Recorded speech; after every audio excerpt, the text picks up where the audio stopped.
WWE உங்களுக்கு பிடிச்ச top 5 கேரக்டர்னு கேட்டால் கண்டிப்பாக இவரோட பேர் சொல்லாமல் இருக்க முடியாது. அப்படிப்பட்ட ஒருத்தரோட குட்டி ஸ்டோரி. ஜான் ஃபெலிக்ஸ் அந்தோனி சீனா அமெரிக்காவில் 1977 நியூபெரி அப்படின்ற சிட்டியில் பிறக்கிறாரு.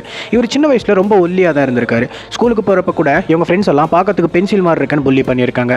அந்த டைமில் இவங்க டேடி இவருக்கு தைரியம் வரணும்னு ஒரு ரெஸ்லிங் காம்படிஷனை கூட்டு போய் காட்டுறாரு. அப்போ அங்கே இருந்த எல்லாரையும் பார்த்துட்டு நம்மளும் இவங்கள மாதிரி ஃபிட்டாக இருந்தால் நம்மளை யாரும் கிண்டல் பண்ண மாட்டாங்கன்னு ஜிம்முக்கு போக ஆரம்பிக்கிறாரு. இவருக்கு ஃபுட்பால்னா ரொம்ப பிடிக்கும். ஃபுட்பால் நல்லா ஆடுவார், ரேப் நல்லா பாடுவார். எப்படியாவது ஃபுட்பாலில் சாதிக்கணும்னு வீட்டில் சண்டை போட்டுட்டு கலிஃபோர்னியாவுக்கு கிளம்பி வராரு. அன்ஃபார்ச்சுனேட்லி இவருக்கு எந்த ஒரு சான்ஸுமே கிடைக்கல. சாப்பிடக்கூட வழியே இல்லாமல் என்ன பண்ணுறதுன்னு தெரியாமல் ஒரு ஜிம்மோட டாய்லெட்டை க்ளீன் பண்ணுற வேலையை பார்க்குறாரு.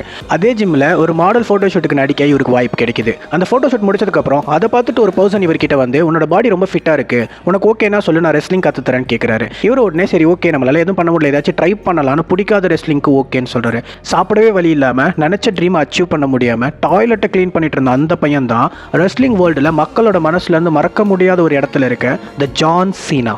அவரோட லைஃப்லேருந்து நான் பார்த்த ஒரு விஷயத்தை உங்ககிட்ட ஷேர் பண்ணணும்னு நினைக்கிறேன். நீங்கள் ஒரு விஷயத்துக்கு போராடிட்டு இருக்கீங்க, பட் அந்த விஷயம் உங்களுக்கு கிடைக்கலன்னு ரெக்ரெட் ஆகாதீங்க. காரணம் அந்த விஷயத்துக்குள்ளே போனால் உங்களுக்கு ஃபியூச்சர் இல்லைன்னு கடவுளே கூட அந்த பாத்தை மூடிட்டு உங்களுக்காக ஒரு புது பாத்தை கிரியேட் பண்ணலாம். So keep believing your self, keep going. Opportunity வரப்போ டப்புன்னு பிடிச்சிக்கோங்க. அது எப்படி வரும், யார்கிட்ட இருந்து வரும்னு யாருக்கும் தெரியாது. But keep going. தேங்க்யூ.